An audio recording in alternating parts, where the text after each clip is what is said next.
ஆக்சுவலாக அது higher education subject அவர்கிட்ட பேசலாம்னு நினைக்கிறேன். Senior most minister. ஆக்சுவலாக மினிஸ்டர் தான் பேசணும். குவான்டிட்டியாக குவாலிட்டியான்னு ஒரு கொஸ்டின் ரைஸ் ஆகுது. எவ்வளோ குவான்டிட்டி, எவ்வளோ காலேஜஸ், எவ்வளோ ஸ்கூல்ஸ் கொண்டு வந்தோன்னு முக்கியம் இல்லை, குவாலிட்டி தான் ரொம்ப முக்கியம். ஆனரபிள் சீஃப் மினிஸ்டரோட ரிவ்யூ மீட்டிங்கில் ஆனரபிள் மினிஸ்டர் விஸ்வநாதன் சாரும் பார்ட்டிசிபேட் பண்ணாங்க. அப்போ டிஸ்கஷனில் வர பார்த்து எவ்வளோ காலேஜஸ், எவ்வளோ ஸ்கூல்ஸ்னு இருக்க பார்த்து ஒரு டிஸ்கஷன் வந்துச்சு. நம்மளும் ஒரு காலேஜ் நடத்தியிருக்கோம், நிறைய மினிஸ்டர்ஸ், ஃபார்மர் மினிஸ்டர்ஸ் இருக்காங்க, அவங்களும் காலேஜ் வச்சுருக்கிறாங்க. குவாலிட்டி எப்படி ரைஸ் பண்ணணும்னு அவங்களுக்கே தெரிஞ்சிருக்கும். அதில் பார்த்தீங்கன்னா சர்டிஃபிகேஷன் சொல்லுவாங்க. ஒரு இன்ஸ்டியூஷன்ஸ், ஆர்ட்ஸ் காலேஜஸ், இப்போ government arts colleges, government engineering colleges நிறைய இருக்குது இல்லைங்களா? அதில் எவ்வளோ சர்டிஃபிகேஷன் வாங்கியிருக்காங்கன்னு ஒரு லிஸ்ட் எடுத்தோம்னா கடந்த ஒரு 30-40 ஆண்டுகளாக ஒன்றுமே கிடையாது. ஒரு ஐஏஎஸ்ஓ சர்டிஃபிகேஷன் கூட வாங்கலை, ஒரு NAAC certification, national assessment accreditation கவுன்சில்னு சொல்லுவாங்க, அதுவும் வாங்கலை, ஒரு NBA அக்ரெடிடேஷனும் வாங்கலை, ஒரு A+ன்னுவாங்க, A++ன்னுவாங்க, B+ன்னுவாங்க. எந்த சர்டிஃபிகேஷனே வாங்காமல் இவ்வளோ வருஷம் நம்ம காலேஜஸ் ரன் பண்ணிட்டு இருந்தோம்னா அங்கேருந்து எப்படி குவாலிட்டி வரும்? ஒரு குவான்டிட்டி மட்டும் தான் வெளியே வரும். அது அடிப்படையில் நம்ம எந்த முயற்சி எடுத்த மாதிரி தெரியல. அதுக்கு ப்ரைவேட் காலேஜஸ் பார்த்தீங்கன்னா அவங்க ஃபார் பெட்டராக பெர்ஃபார்ம் பண்ணிட்டு இருக்காங்க. அதனால தான் அங்கே கேம்பஸ் பிளேஸ்மெண்ட் போகிறாங்க.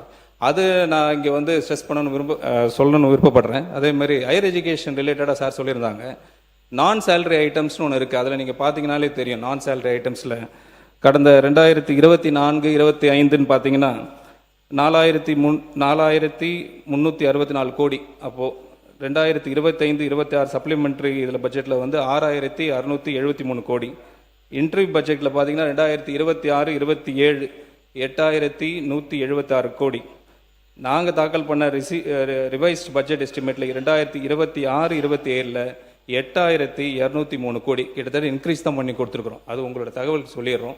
அது மட்டும் இல்லாமல் இந்த ஸ்கூல் எஜுகேஷன் வந்து டிபார்ட்மெண்ட் வந்து எனக்கும் அதில் கொஞ்சம் எக்ஸ்பீரியன்ஸ் இருக்குது ஓரளவுக்கு.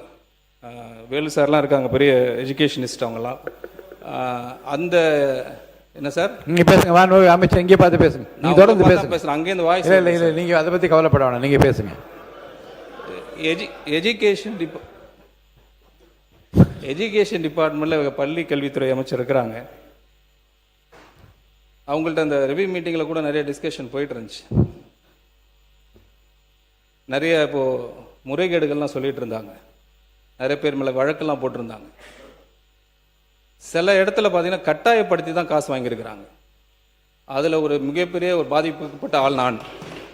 கட்டாயப்படுத்தி இது வந்து நிறைய இடத்துல வந்து நான் பதிவு பண்ண விரும்புகிறேன். அதுக்கு முழுக்க காரணம் என்னன்னு கேட்டிங்கன்னா, இங்கே சாட்சின்னு கேட்குறாங்க, எவிடன்ஸ் கேட்குறாங்க.